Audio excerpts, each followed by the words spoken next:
Hi, everyone. I wanted to get on here really quick and just share a short word of encouragement. I happen to be flipping through some old journals. Actually, this journal was from back in 2019, and I was reading through it a few journal entries, and I came across some things that I actually forgot about. And normally, when I go back through my journals and I start reading, I remember, and I recall, oh yeah, I remember that, or I remember that dream, because a lot of times I will journal my dreams. And so this is something I just felt, just stirred up to share.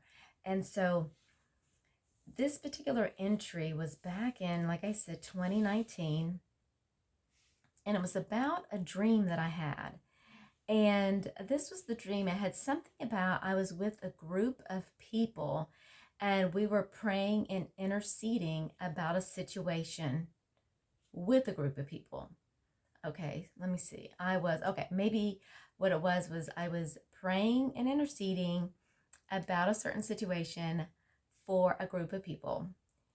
And out of my mouth, I kept singing in prayer, "Come to the waters, come to the waters, come to the waters," which led me to Isaiah 55. Now, I wrote in my journal that I would share more about that later, so I guess I'd share more about that later with myself. So I need to go back and read Isaiah 55.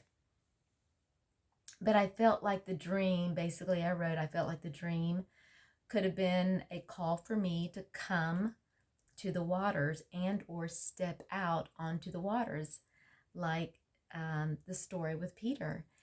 And it's funny because before this journal entry, for the past 10 years, I had written in here that for a long time, the Lord would use that story about Peter and about him, Jesus, compelling him to come to him on the waters. And I was reminded that years ago, I'm not even sure who said it, but I just remember one time a minister was talking about this very story.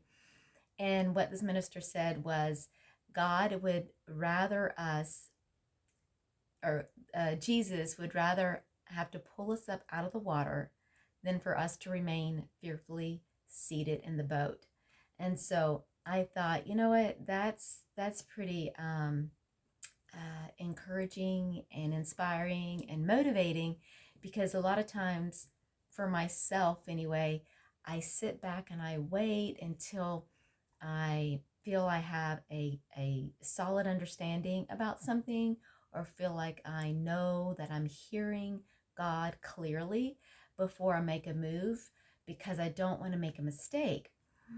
And then I realize, over time that, sometimes when we hesitate and we wait out of fear of making a mistake, that can actually be a form of pride. And I'm like, well, Lord, forgive me. I don't want to be prideful, that's for sure. And so I said, Lord, just reveal those things by your Holy Spirit, where the enemy is coming in a way that I'm not recognizing, in the form of pride, because pride can come in different forms. And so it's like, Lord, help me step out of my comfort zone, step out in faith, and step out of the boat. Because that word that I was reminded of so many years ago, God would rather just pull us up out of the water than for us to remain fearfully seated in the boat. I think it blesses him for us to, make that effort and do what we feel like the Holy Spirit is leading us to do.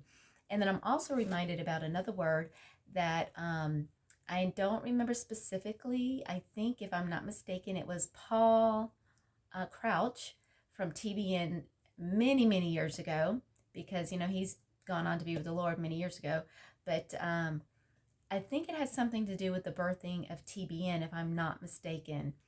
And basically what that was is that out of that whole experience of doing what he felt the Lord was leading him to do, that he learned that how do we expect to receive a specific word from the Holy Spirit if we do not obey the vague word of the Holy Spirit? I think a lot of times at least I can speak for myself, that I'm waiting for a specific word from the Holy Spirit, or I'm waiting for the Holy Spirit to be so clear and confirm to me what I think He's saying before I'll make a move or before I do certain things. Um, but then I'm reminded of what He said. And He's talked about, well, how do we expect to receive that specific word if we're not obeying the vague word? Why would God give us a specific word or an additional word of instruction if we're not obeying the first word of instruction He gives us? And sometimes those words of instructions can be vague. They're very simple. He doesn't make it complicated for us. He's just wanting us to be willing and obedient. That's what He's looking for. He's just looking for obedience. So anyway, that's what I wanted to jump on and share with you. I hope that's a quick word of encouragement for you. So you take care. God bless you. Keep the faith. Until next time. Bye for now.